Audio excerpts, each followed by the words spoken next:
মানুষ অসুস্থ কেন হন? শারীরিক দুর্বলতার কারণে? না, মানুষ অসুস্থ হন তার মানসিকতার কারণে, তার বিবেকের কারণে, তার কর্মের কারণে, তার ক্রোধের কারণে। আর যখন কেউ সুস্থ হন, ঠিক হয়ে যান, তার মানে এটা নয় যে শুধু ওষুধের জন্য তিনি সুস্থ হয়েছেন।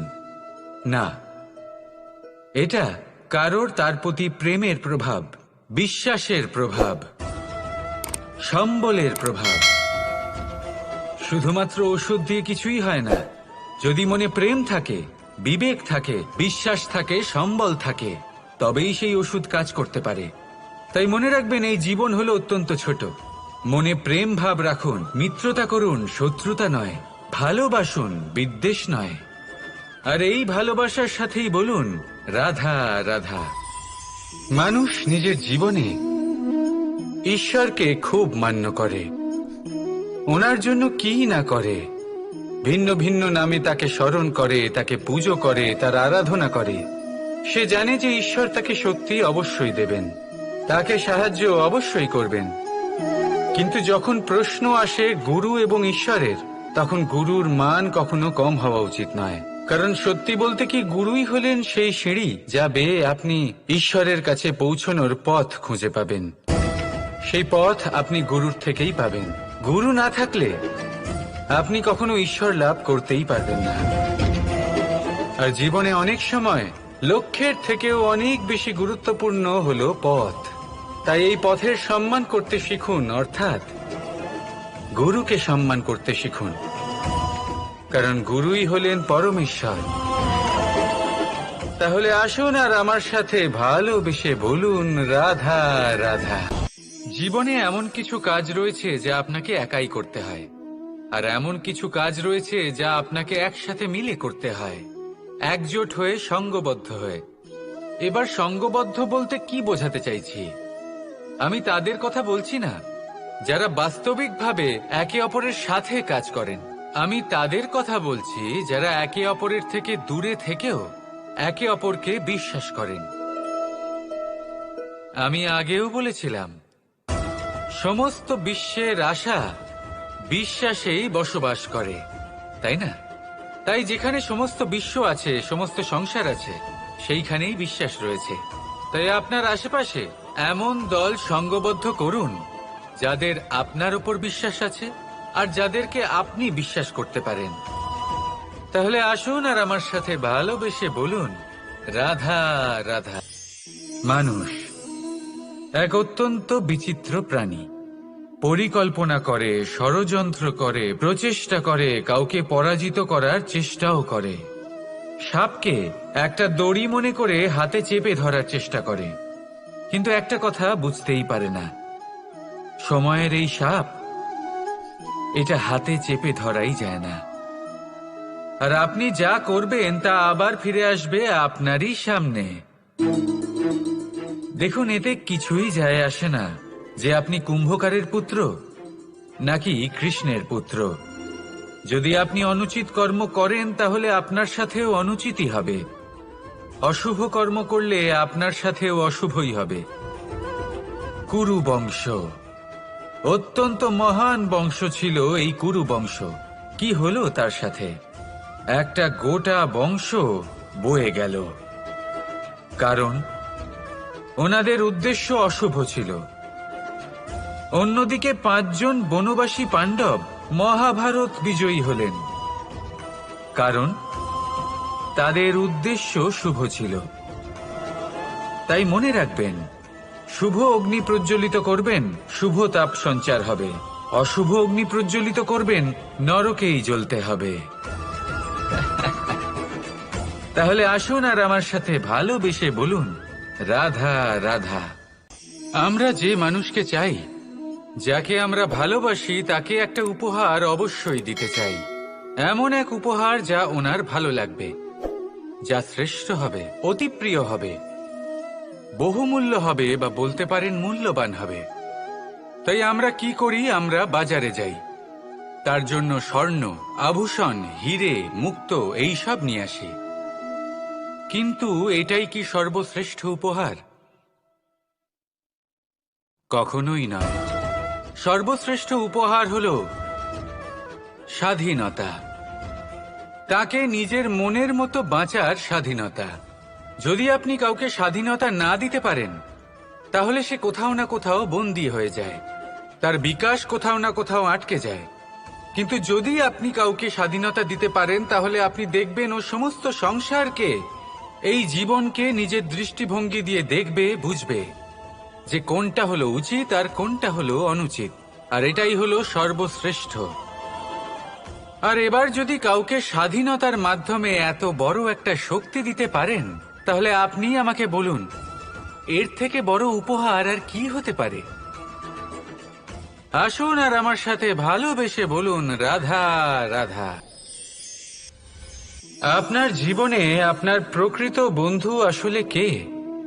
আপনার সব থেকে শ্রেষ্ঠ মিত্র আসলে কে? তিনি যিনি সময় এলে পরে আপনাকে সাহায্য করেন, নাকি তিনি যিনি সময় এলে পরে আপনাকে অর্থ দেন? দেখুন, আমরা হলাম মানুষ, আমাদের জীবনে লেনদেন চলতেই থাকে, এটা আমাদের জীবনের অভিন্ন অংশ। কিন্তু অনেক সময় এমন হয় যে আমরা তাকেই নিজের প্রকৃত বন্ধু বলে মনে করি, যিনি আমাদের একটা বহুমূল্য উপহার দেন, ঠিক কিনা? এবার আপনার জীবনে সেই বহুমূল্য উপহার কোনটা, ওই অমূল্য মিত্র আসলে কে, সেই সিদ্ধান্ত হলো আপনার।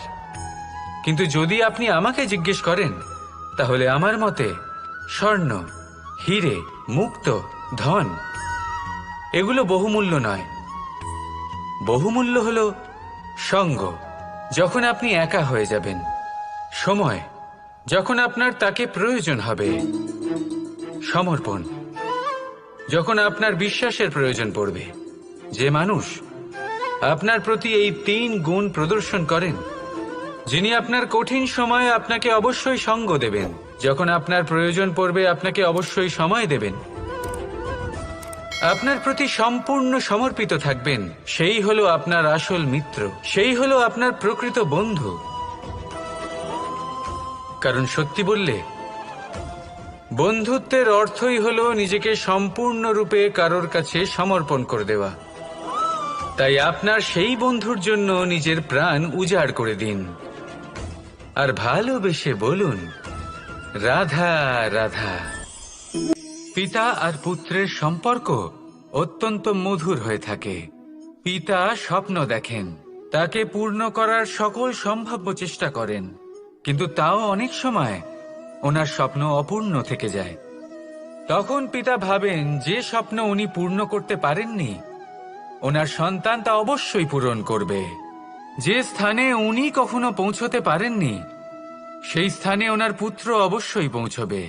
পিতা নিজের সন্তানের ভবিষ্যৎ নিয়ে সেই স্বপ্ন দেখেন, আর যখন সেই সন্তান সামনে এগোতে থাকে, তখন তার দুঃখ হয় না, বরং গর্ব হয়।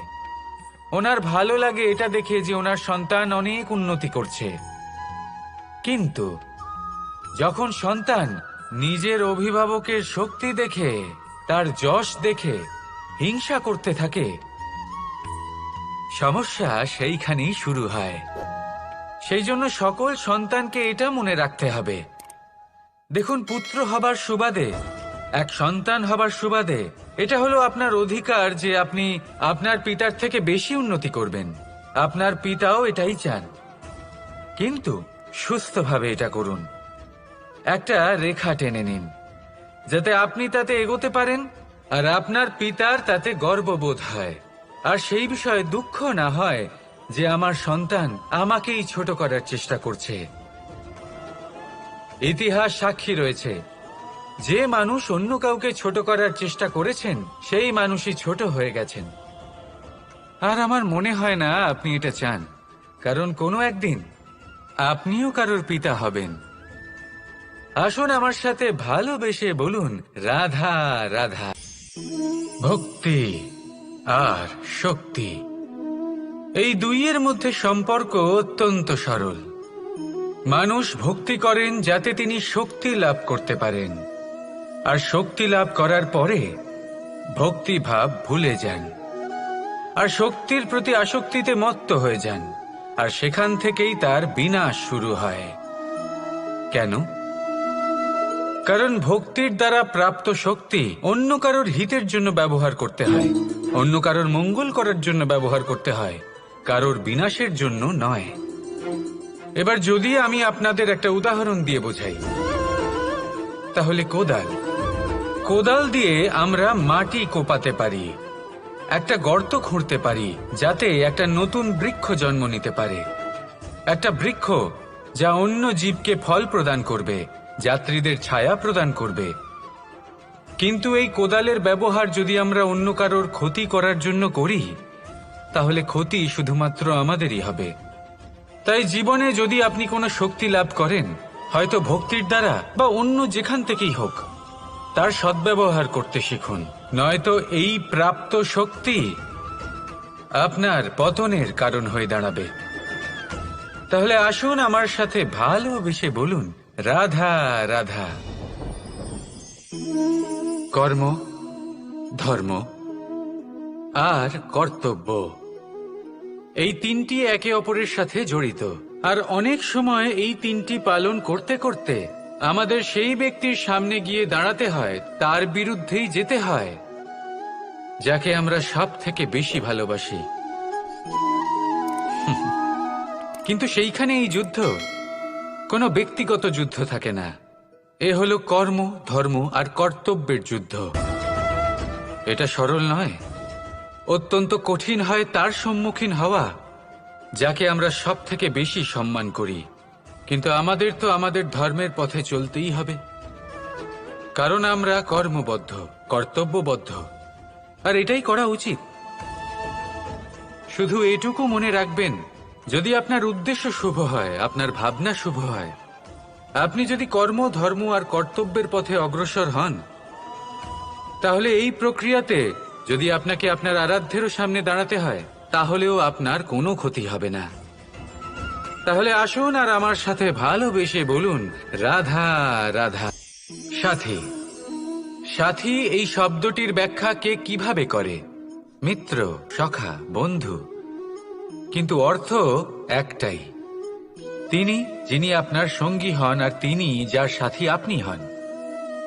এবার সব থেকে বড় প্রশ্ন হলো এটাই যে তিনি কে হতে পারেন যাকে আপনি আপনার সাথী বলে মেনে নিতে পারেন, নিজের সখা, নিজের মিত্র, নিজের বন্ধু মেনে নিতে পারেন। আপনার সাথী হলেন তিনি যিনি দুঃখের সময় আপনার পাশে থাকবেন, আপনার হাত ধরে থাকবেন। আপনার সাথী হলেন তিনি যার হাত আপনি নিজের সুখের দিনে ধরে থাকবেন। সেই সাথীরই হাত ধরুন যিনি দুঃখে সবসময় আপনাকে সাহায্য করার জন্য তৎপর হয়ে থাকেন, আপনার পাশে থাকেন, আর যাকে সুখের দিনে আপনি আপনার সাথে রাখতে পারেন।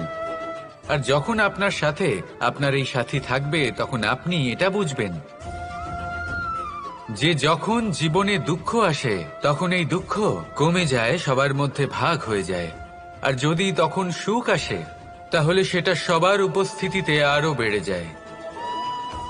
এটাই হলো প্রেম, এটাই হলো ভালোবাসা, এটাই হলো সঙ্গ, যেমন সম্পর্ক আমার আর রাধার মাঝে। তাহলে আসুন আর আমার সাথে ভালোবেসে বলুন, রাধা রাধা। মানুষ জীবনে তিনটে কাজ অবশ্যই করে থাকে, কিছু দান করে, কিছু গ্রহণ করে, আর কিছু ত্যাগ করে দেয়। এটাও ভাবতে থাকে যে এটা করলে কিভাবে করবে। দেবার জন্য পর্যাপ্ত ধন নেই, নেবার জন্য সংসারে অত স্নেহ নেই, আর ত্যাগ করার জন্য জীবনে এত সুখই নেই, তাহলে কিভাবে করবে? আসলে আমরা বস্তুগত চাহিদা অর্জনে এত ব্যস্ত হয়ে পড়ি যে আমরা বুঝতেই পারি না যে কি নেবার আছে, কি দেবার আছে, আর কি ত্যাগ করার আছে। তাহলে আজ আমি আপনাকে বলেই দিই, মনে রাখবেন এই তিনটে গুরুত্বপূর্ণ গুণ, তিনটে গুরুত্বপূর্ণ কথা। দেবার জন্য আছে দান, নেবার মতো আছে জ্ঞান, আর ত্যাগ করার মতো আছে অহংকার। যখন আপনি দান করতে শিখে যাবেন, জ্ঞান অর্জন করার শক্তি আপনা থেকেই আপনার মধ্যে চলে আসবে। আর যখন এই জ্ঞান আপনার মধ্যে প্রবেশ করবে, অহংকার আপনা থেকেই আপনার থেকে দূরে চলে যাবে। যে ব্যক্তি এই তিনের মধ্যে ভারসাম্য বজায় রাখতে পারে, তার বর্তমান, ভূত, ভবিষ্যৎ, লোক, পরলোক সবকিছু শুধরে যায়। যেই দিন আপনি দান করতে শিখে যাবেন, জ্ঞান আহরণ করতে শিখে যাবেন, অভিমান ত্যাগ করতে শিখে যাবেন, আপনার সর্বশক্তিশালী, সর্বশক্তিমান পরমেশ্বরেরও প্রয়োজন পড়বে না।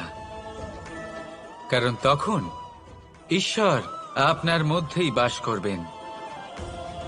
তাহলে আসুন আর আমার সাথে ভালোবেসে বলুন, রাধা রাধা। প্রেম এই সংসারে এসেছিল এই সংসারকে প্রেমের শিক্ষা দেওয়ার জন্য, এই জীবনের সুখের অনুভূতি আসলে কি তা শেখানোর জন্য।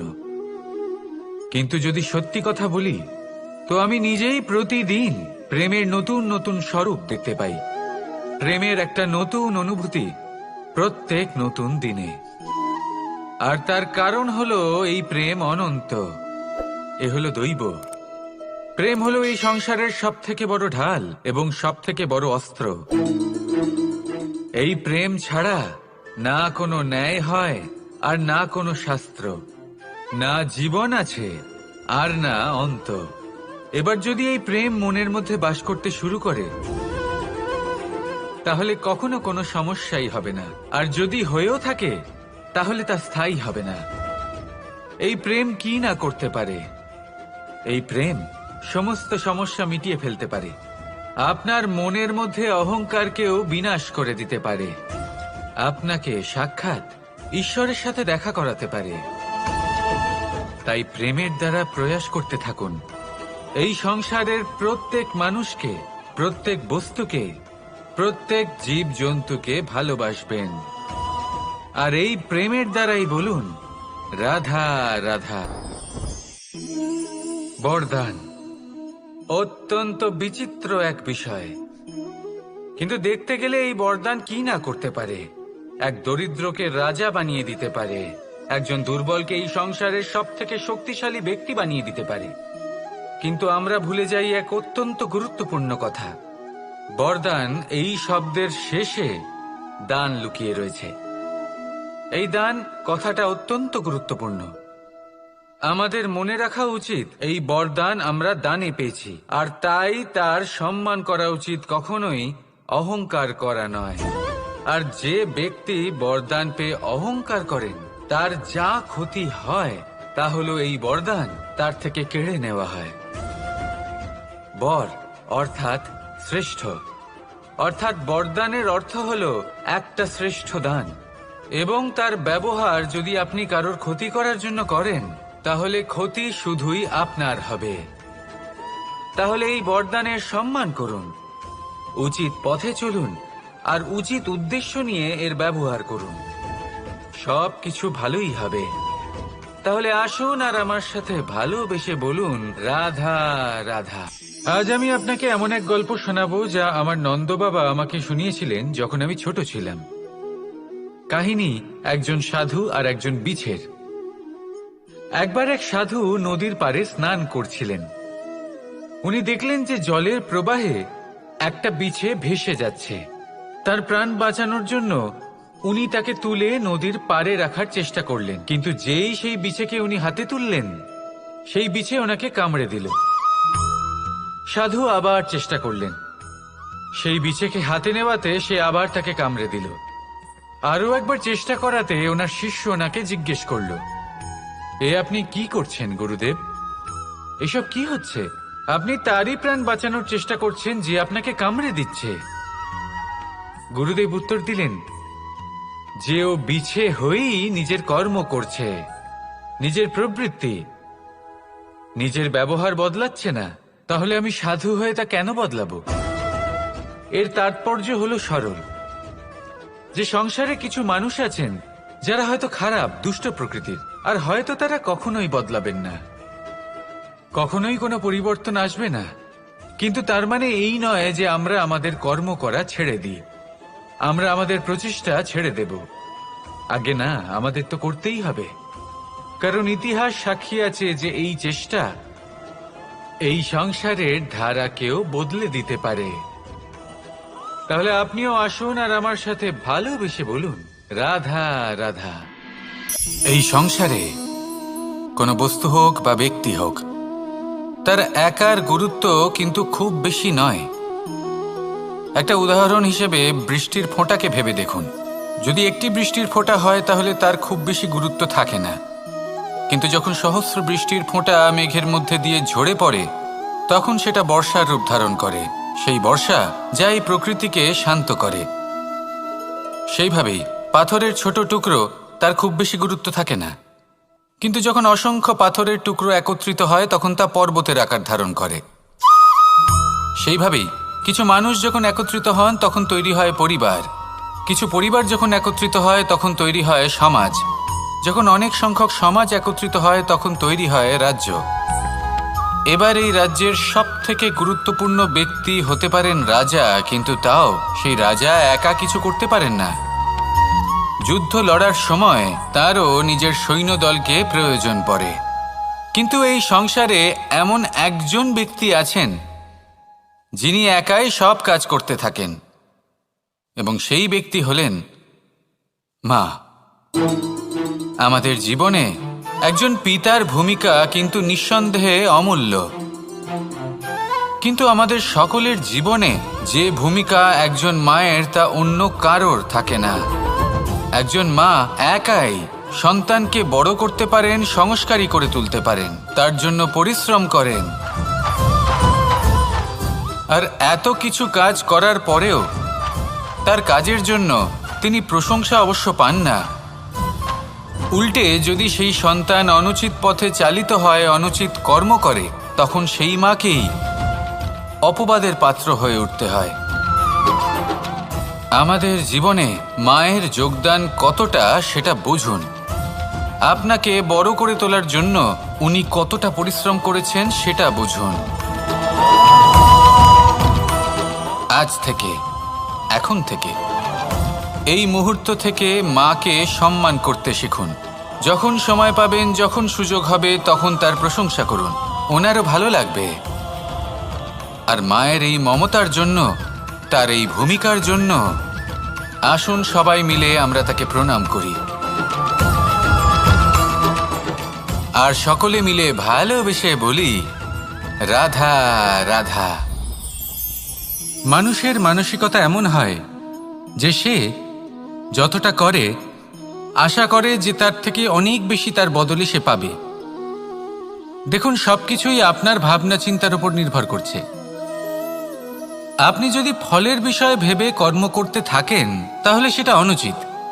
জীবনের আসল আনন্দ হলো নিজের কর্ম করতে থাকা, ফলের চিন্তা করা উচিত নয়।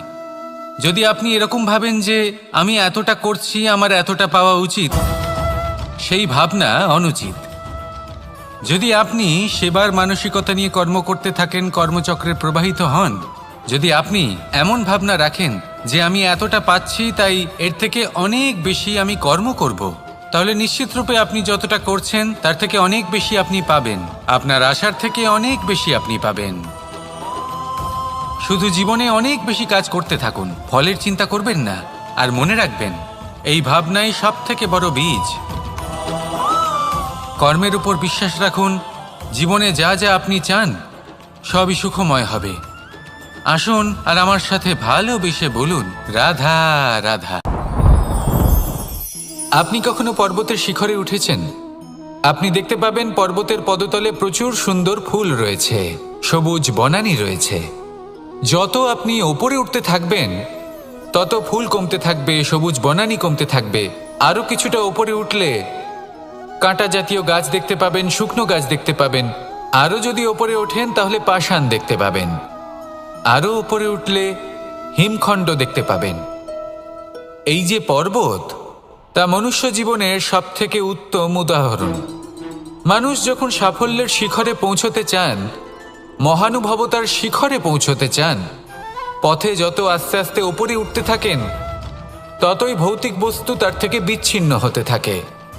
যদি তিনি সেই ভৌতিক বস্তুগুলি ত্যাগ না করতে পারেন তাহলে কখনোই সেই স্থানে পৌঁছতে পারবেন না। আর মানুষ যদি উচিত ত্যাগ করতে পারেন, পথে অগ্রসর হতে থাকেন, এগোতে থাকেন, তাহলে একদিন না একদিন তিনি মহানুভবতার, জ্ঞানের, সাফল্যের হিমের স্বাদ অবশ্যই লাভ করবেন। মনে রাখবেন, মানব জীবনের ত্যাগ হলো অত্যন্ত গুরুত্বপূর্ণ অংশ। আসুন আমার সাথে ভালোবেসে বলুন রাধা রাধা। আপনি কখনো কোনো বাজকে নিজের বাসা বানাতে দেখেছেন? এই বাজ যখনই কোনো বাসা বানায় তখন উঁচু গাছের ডালে বা কোনো পর্বতের শিখরে বাসা বানায়, অনেক উচ্চতায়। আর সেখানে তার সন্তানও জন্মগ্রহণ করে। যখন এই সন্তানেরা জন্মায় তখন এই বাজ খুবই ভালোবেসে এবং খুব সাবধানে এদের পালন পোষণ করে। নিজের ঠোঁট দিয়ে তাদের ঠোঁটে খাবার পরিবেশন করে। কিন্তু যেই সেই সন্তানেরা হৃষ্টপুষ্ট হয়ে যায় এবং সেই কথা বাজ নিজে বুঝতে পেরে যায়, সেই বাজ নিজেই সেই বাসা ছিন্ন ভিন্ন করে দেয়। সেই সন্তান যাদের সবেমাত্র ডানা গজিয়েছে, কিভাবে উড়তে হয় তারা জানে না, সেই সন্তানগুলিকে উচ্চতা থেকে ঠেলে দেয়। সেই সন্তান প্রথমে ভয়ভীত হয়ে যায়। তারা সামনে মৃত্যুকে দেখতে পেয়ে ভয়ের কারণে তাদের ডানা ঝাপটাতে থাকে। আর সেই প্রক্রিয়াতেই সেই সন্তানগুলি উড়তে শুরু করে দেয়। এবার এই ঘটনায় আমরা কি শিক্ষা পেতে পারি? এটাই, যদি আপনি মাতা পিতা হন তাহলে নিজের সন্তানকে অবশ্যই স্নেহ করুন, কিন্তু তাদেরকে নিজের আঁচলের তলায় বেঁধে রাখবেন না। যদি আপনি চান আপনার সন্তান জীবনে উন্নতি করুক, তাহলে নিজের মুঠো থেকে তাদের স্বতন্ত্র করে দিন। এই সংসারে সংঘর্ষ করতে দিন। সেই সন্তান নিজেই বুঝতে পারবে যে জন্মের সময় পাওয়া ডানা কি করে ব্যবহার করতে হয়। আর আপনার চোখের সামনে আপনার সন্তান এই আকাশে উড়তে থাকবে। তাহলে আসুন আমার সাথে ভালোবেসে বলুন, রাধা রাধা। সূচের শেষে একটি ছিদ্র থাকে যার দ্বারা আমরা এই সুতো পরাতে পারি, আর তারপর সূচের সাহায্যে এই সুতো দিয়ে বস্ত্র সেলাই করা যায়। কিন্তু যদি সুতোটা সোজা করে ধরা না হয় তাহলে সূচে কখনো এই সুতো পরানোই সম্ভব নয়। যদি এতে কোনো গিঁট পড়ে তখন তা কখনোই এই ছিদ্র দ্বারা প্রবেশ করা সম্ভব নয়। ঠিক এইভাবেই যদি আপনি কারোর জীবনে প্রবেশ করতে চান, কারোর অন্তরে প্রবেশ করতে চান, তাহলে আপনাকেও সহজ থাকতে হবে।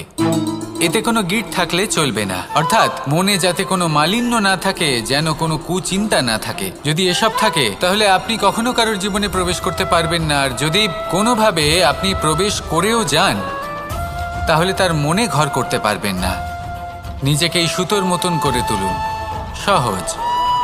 মনে যেন কোনো কুচিন্তা না থাকে, সবার প্রতি যেন সদ্ভাবনা থাকে, শুভ চিন্তা থাকে। এমনটা করতে থাকুন। এমন একটা দিন আসবে যেদিন এই সমস্ত সংসারের ব্যক্তির মনে আপনি বাস করবেন, আর তখন এই মন প্রসন্ন হয়ে বলবে, রাধা রাধা। কথায় আছে যে এমন কোনো অক্ষর নেই যার দ্বারা কোনো মন্ত্র হয় না। এমন কোনো বনস্পতি নেই যা নিজেই একটা ঔষধি নয়। পৃথিবীর এমন কোনো ব্যক্তি নেই যার মধ্যে কোনো যোগ্যতা থাকে না। শুধু প্রয়োজন হলো যে ব্যক্তিকে আমরা খুঁজে চলেছি তাকে সঠিকভাবে চিনে নেওয়া। যদি তার যোগ্যতা, তার বিশেষত্ব আমরা বুঝতেই না পারি, তাহলে আর লাভ কি রইল? এই সংসারে এমন অনেক ব্যক্তি রয়েছেন যারা ছোট ছোট অসফলতার কারণে আপনাকে এটা বলে দেবে যে আপনি কোনো কাজের নন, আপনি হলেন মূর্খ, আপনি কিছুই করতে পারবেন না। এইসব কথায় কখনোই বিশ্বাস করবেন না, কারণ আপনি এবং প্রত্যেকটি জীব এই পরমাত্মা এবং এই প্রকৃতির সৃষ্টি, যা অত্যন্ত বিশেষ। যদি আপনাকে উদাহরণ দিই তাহলে একদিকে আছে তরোয়াল, একটা বড় লম্বা তরোয়াল যার দ্বারা যুদ্ধ করা যায়, জয়লাভ করা যায়। আর অন্যদিকে রয়েছে একটা ছোট্ট সূচ, কিন্তু যে কাজ একটা ছোট্ট সূচ করতে পারে তা একটা তরোয়াল দ্বারা সম্ভব নয়। এর অর্থ হলো এটাই যে প্রত্যেকটা রচনা অত্যন্ত অমূল্য এবং অত্যন্ত বিশেষ হয়। তাহলে বিশ্বাস রাখুন যে আপনি অত্যন্ত বিশেষ একজন, আর প্রেমের সাথে বলুন,